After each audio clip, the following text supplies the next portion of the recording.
시청자 여러분, 미래 반도체 주주분들 반갑습니다. 6월 5일 4시 35분인데요.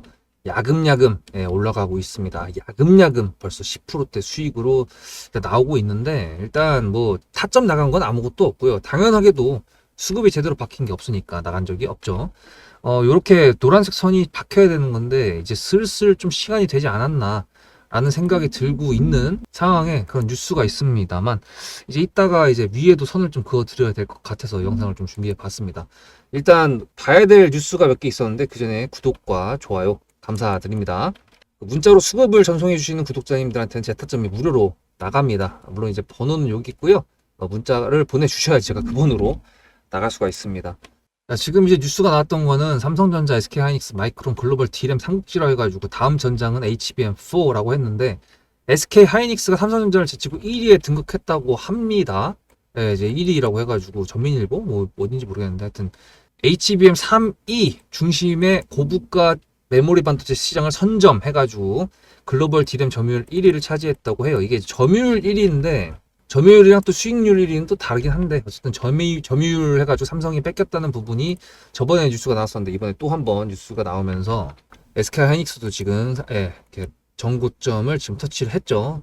살짝 뚫기도 했었고, 근데 이제 이거 거래소 기준이고 통합으로 보면은 이렇게 됩니다. 차트가 이게 주무실수로 나오는 이 차트들 꼴보기 싫어가지고 이제 거래소로 해놓는 건데, 미래반도체 같은 경우도 이제 슬슬 가야 될 때가 됐습니다. 얘네가 저번에도 말씀드렸다시피 얘가 명분이 있다고 했죠.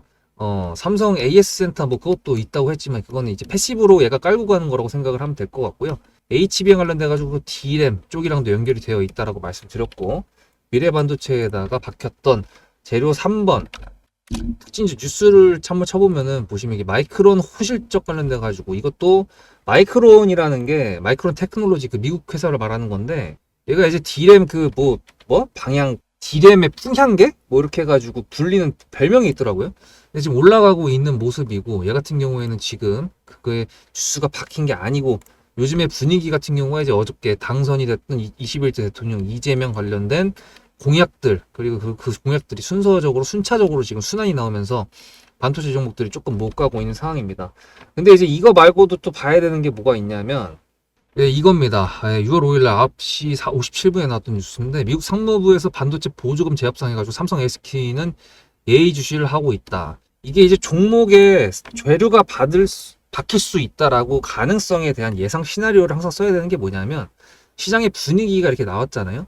정책주들이 이제 순환을 갔다 그러면 얘가 정책주라는 게 계속 가는 게 아니거든요. 월, 화, 수, 목, 금 다 가는 경우는 뭐 지난번에 그 이재명 대선 전에 공약 관련된 내용들을 가면서 갔던 거였고, 이제 국가 정상급 이제 6개월 동안의 탄핵 이후에, 아니지 계엄 사태 이후에 공석이었던 부분이 이제 리스크가 해결이 되니까 외국인도 그렇고 이제 기관들 쪽도 이제 수급이 들어오고 있습니다.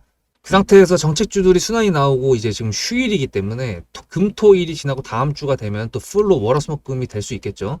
그러면 이 중에 한 번은 기술주들이 칠 거라고 저는 생각을 합니다.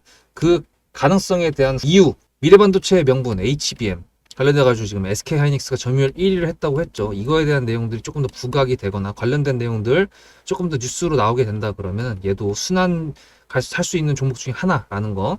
그리고 두 번째, 보조금 관련돼가지고 내용이 나왔을 때 삼성이나 SK에서 보조금을 받는다라고 해가지고 반도체의 전체 전반적인 섹터의 흐름, 지금도 정책주 섹터가 움직이는 것처럼 반도체 섹터의 흐름으로 올라가게 된다. 그랬을 때 얘가 올라갈 수가 있겠죠. 그리고 세 번째는 지금 AI 반도체 칩 쪽에 대한 관심입니다.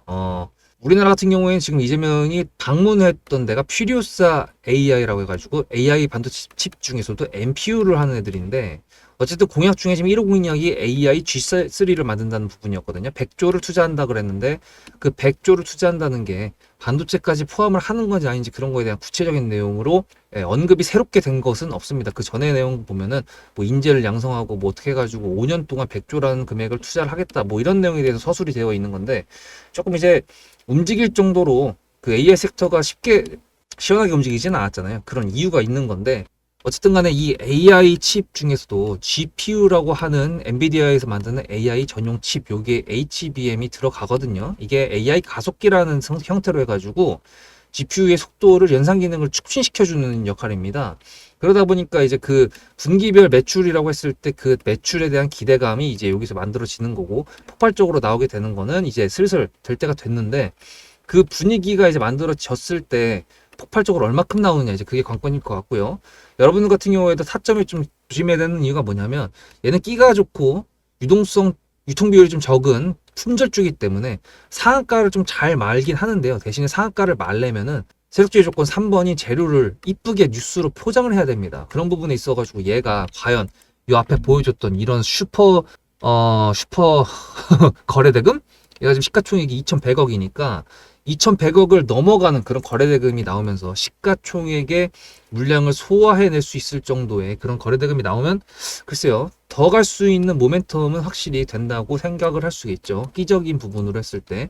아무래도 품절주 같은 경우에는 물량, 호가에 걸리는 이 가격 자체가 다르기 때문에 좀 더 싸죠. 유통비율이 만약에 똑같이 2천억짜리라고 하더라도 유통비율이 60%짜리면은 지금 26%라고 했을 때 거의 2배 가까이 차이가 나는 거잖아요. 쉽게 생각해가지고 호가가 2배 차이 난다고 생각해도 됩니다. 그렇게 가정을 해도 되는 거기 때문에 그렇고요. 지금 현재 자리 같은 경우에도 저번에도 말씀드렸지만 하락 추세에서 이미 바뀐 상태.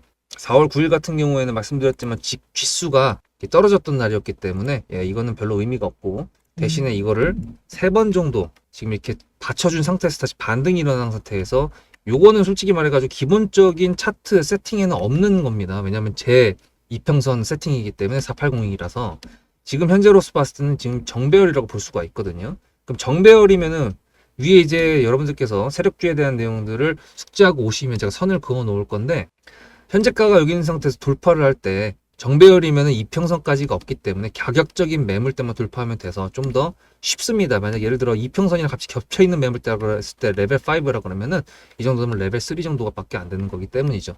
제가 이제 구독자님들하고 같이 매매하는 모든 것들은 다 세력주라고 말씀드렸고, 미래반도체 같은 경우에는 지금 수급이 박혀 있지는 않지만 세력주가 될 수 있는 기본적인 요건과 명분은 충분히 있다고 저는 생각을 하기 때문에 구독자님들하고 매수를 진행을 했고요. 이 없는 거래량에 진짜 겨우 진행을 했는데, 여러분들께서도 일단 구독자님들도 알고 계시겠지만 세력주에 대한 내용을 제가 좀 추가했습니다. 수정도 했고요. 그러니까 다 보시고 제가 갔다 오시면은 여기 위에 매물대 좀 그어 놓도록 하겠습니다. 여러분들의 주식 인생의 터닝포인트가 될 수 있을 내용들을 지금 말씀드릴 거니까 집중하셔야 되는데, 그 전에 제가 질문 하나만 여러분들 드리겠습니다. 지금 올라가고 있는 종목들, 세력들이 있을까요? 없을까요? 다 있습니다. 각각 주체가 있고요. 문제는 얘네가 성격이 다 다릅니다. 하나는 FM이고 하나는 FM대로 안 가고 하나는 굉장히 힘들게 움직이는 조막손이고, 매집 기간이 굉장히 긴 상태에서 한 방에 털고 나오는 조막손이라는 놈들도 있고요. 대놓고 올린 다음에 지지부진하게 해가지고 이 정도 수익이면 만족을 시켰는데 갑자기 그걸 뛰어넘는 수익이 나오는 경우도 있고요. 여러 가지 경로가 있습니다만, 웃긴 거는 이 세력주들도 기준이라는 게 존재합니다. 제가 주식을 11년 하면서 3가지로 지금 좁힌 거거든요. 집중해야겠죠. 근데 여러분들 그거 아십니까? 제가 2014년도에 시작했거든요, 주식을요. 그때는 상한가가 15%였습니다. 2015년 6월 15일 날 30%라는 상한선이 바뀐 다음에 VI라는 게 생겼거든요. 그거 모르셨죠? 근데 제가 주식은 11년 했는데 유튜브 시작한 거는 지금 보시면 3월 24일, 2달이 이제 조금 넘었습니다. 근데 여기 밑에 보이시는 이 수익률들 뭘까요? 구독자님들과 같이 매매했던 종목들의 수익률입니다. 다 적지도 못했어요. 등등이라고 적었잖아. 이 수익의 모든 내용들은 영상에 다 녹아 있습니다. 하지만 그걸 다 보여드릴 수가 없으니까 일단 기준부터 설명드리도록 하면서 그때그때 맞춰서 보여드릴게요. 그 전에 일단 제 기법에 대해서 먼저 말씀드릴 텐데, 저는 기법이 7년 차부터 딱 정해진 게 있습니다. 매물대, 지금 여기 보이는 선들이 다 매물대고요. 현재가가 여기 있는데 매물대가 밑에 있다, 뭡니까? 지지고요. 현재가가 여기 있는데 매물대가 위에 있다, 뭡니까? 저항입니다. 지지와 저항, 이게 굉장히 중요하다고 말씀드리고요. 캔들과 거래대금 이평선 끝입니다. 그 외의 건 저는 보지 않습니다. 자, 그럼 첫 번째 기준은 무엇인가? 수급이 들어와야 되는데요. 이거 지금 보이시는 거 DSC 인베스트먼트입니다. 여기 노란색 선은 제가 1000억 거래대금이 나오는 일본 캔들의 표시가 되는 내용인데요. 수급은 당연하게도 돈이죠. 돈이 있어야 매물대를 잡아 먹으면서 올릴 수 있는 힘이 생기겠죠. 그게 세력의 힘의 원천이죠. 그럼 두 번째, 자리를 지켜야 됩니다. 자리를 어디를 지켜야 되나요? 세력들도요, 자기네들의 마지노선이라는 게 있습니다. 거기를 깨면 안 된다라고 생각되는 구간이 있는데 거기를 지킨다면요, 그것도 세력의 마지노선입니다. DSC 인베스트먼트 같은 경우에는 4,200원 라인이 마지노선이었고요. 제가 영상을 엄청 많이 올려드렸었는데 4월 15일 날 7거래일 만에 140% 수익 실현했다고 아예 대놓고 제목까지 써놨잖아요. 근데 얘가 올리려면 우리가 앞에서 뭐 했죠? 명분을 체크했죠. 그리고 명분의 지속성까지 체크했습니다. 그렇다는 건 뭐예요? 뉴스가 붙어야 될 거 아니에요. 재료가 붙어야 다른 데서 수급이 추가적으로 들어오면서 이 세력의 추진력이 더 힘을 발할 거 아닙니까? 세 번째 조건, 재료를 뉴스로 포장한다. DS 인베스트먼트를 말씀드리면은 필요사 AI를 메타에서 인수를 한다 그랬어요. 그리고 여기서 필요사 AI가 메타랑 인수 안 한다 그랬어요. 그리고 여기서는 돈을 따로 받는다 그랬는데 갑자기 여기서 이재명이 필요사 AI를 방문을 합니다. 개별적인 투자사에 대한 내용으로 갔다가 그 재료가 소멸했음에도 불구하고 자리를 지켜줬고 그 재료를 다른 재료로 포장해가지고 뉴스로 올려가지고 이재명이 방문했다라는 걸로 실제로 방문도 했고요. 폭발이 일어났죠. 절대로 세력 줍니다. 자, 그러면은 로보티즈 영상도 이렇게나 많이 있습니다. 저희 매수가가 37,700원이었거든요. 그리고 4월달 7, 8, 9 언젠지 기억나십니까? 지수가 이렇게 떨어졌던 날이었죠. 근데 로보티즈는 어떻게 됐나요? 37,000원을 가볍게 이탈했지 다시 돌아왔습니다. 자리를 계속 지켜줬죠. 그리고 저는 이때부터 계속 피지컬 AI, 휴머노이드 로봇 관련돼가지고 내용을 계속 말씀드리면서 우리가 로보티즈를 가져가는 명분의 지속성이 있다고 얘기를 했고 주가가 자리를 지켜주기 때문에 우리는 아직 매도할 필요가 없다라고 얘기했는데 여기서 또 3+1이 나옵니다. 중국 휴머노이드 로봇에다가 액추에이터라고 하는 로보티즈의 98%의 매출을 책임지고 있는 제품을 제공하고 있다. 지금 62,600원인데 저희가 62,000원 위에서 매도를 했습니다. 그 매도 타점은 어떻게 나온 걸까요? 그럼 또 하나, 얘는 FM 세력입니다. 동양철관, 알래스카 LNG 관련된 내용으로 저희가 매수를 진행을 했고요. 분할 매도를 하긴 했지만 적어도 70%라는 수익에서 매도를 깔끔하게 해놨습니다. 이게 관성 구간이라고 할 수 있거든요. 관성 구간. 이거는 탑 트레이더, 100억대 이상의 매매를 하는 개인 투자자 탑 트레이더라고 그러죠. 그런 분들도 부르는 호칭입니다. 관성 구간에 들어왔다. 이 관성 구간에서는 탑 트레이더들도요. 전략적으로 분할 매도로 대응을 하거든요. 특히나 이게 신고가 구간으로 가게 되면은 더더욱이 BHA 같은 경우 저희 매수가가 23,300원이었고요. 매도가가 40,000원이었습니다. 역사적 신고가가 나왔던 관성 구간. 저는 구독자님들과 전략적으로 분할 매도로 대응을 했거든요. 자, 그럼 여러분들한테 제가 11년 동안 했던 거를 축적시켜서 세 가지로 딱 간단하게 나눴습니다. 세력주의 매매 기준 세 가지 다 알려드렸어요. 그럼 이제 여러분들한테 질문 드릴게요.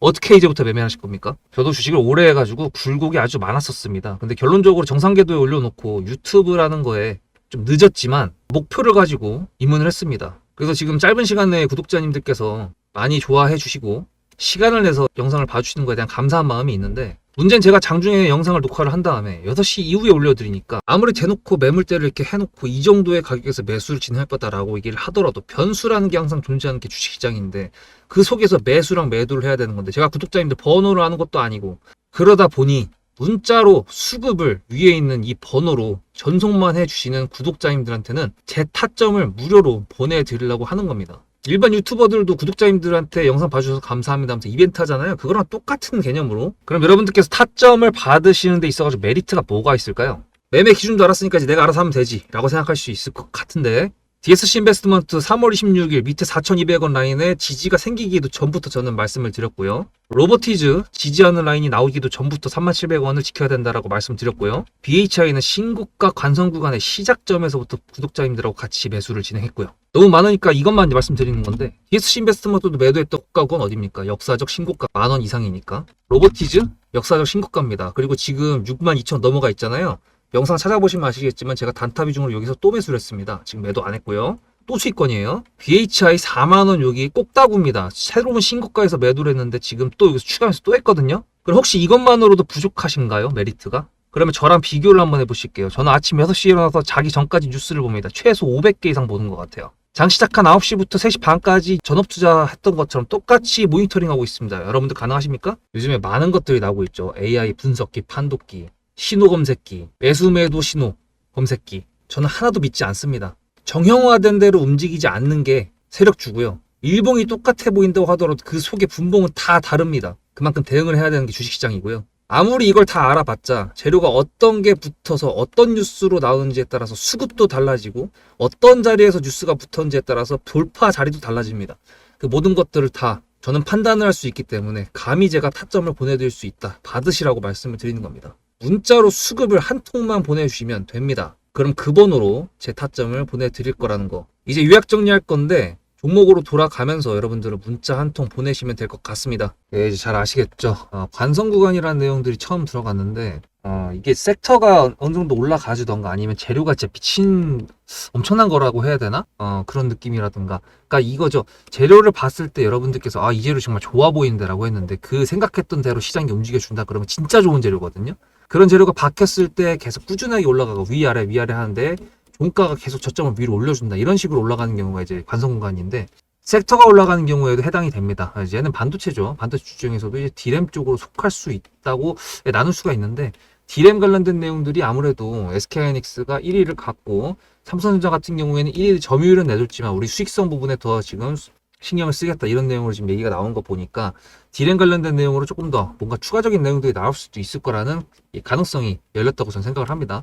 특히나 이제 새로운 정부가 출범을 하면서 추경에 대한 내용들이 나오고 있는데 반도체 글쎄요 그 4.5일제 근로시간을 줄인다 이런 부분들이 반도체 쪽에서 또 저번에 한창 썰전이었는데 이거 관련돼 가지고 어떻게 얘기할지 그런 것도 관건이 될 수도 있겠지만 어쨌거나 기업적인 측면에서 그리고 보조금적인 측면에서 AI적인 측면에서 여러 측면에서 봤을 때 한 번 더 대두가 돼야 되는 건 맞기 때문에 지금 현재 10% 정도 수익권에서 이제 또 쏴준다 그러면 복리 형태로 새로운 기준가 대비 쏘는 거니까 더 나은 수익이 나올 수 있을 거라고 충분히 기대할 수 있을 거라고 봅니다.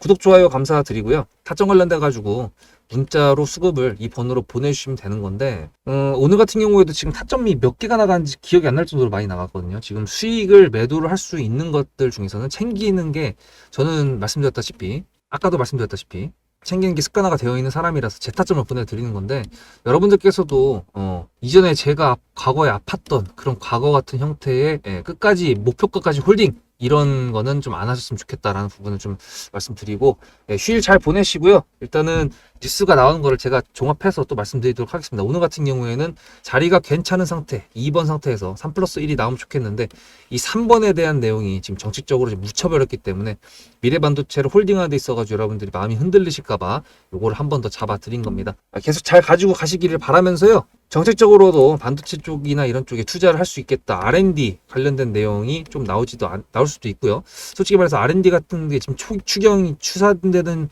예산이 지금 40조이기 때문에 R&D를 한다고 하더라도 이렇게 시장에서 막 우와 대박이다 라고 하면서 움직일 정도의 금액은 아닐 겁니다만 기업적인 측면에서 세계적인 분위기 속에서 나올 거라고 저는 기대를 하고 있기 때문에 그 부분 다시 잡아드린 겁니다. 다음 영상에서 뵙도록 하겠습니다. 수급대장이었습니다.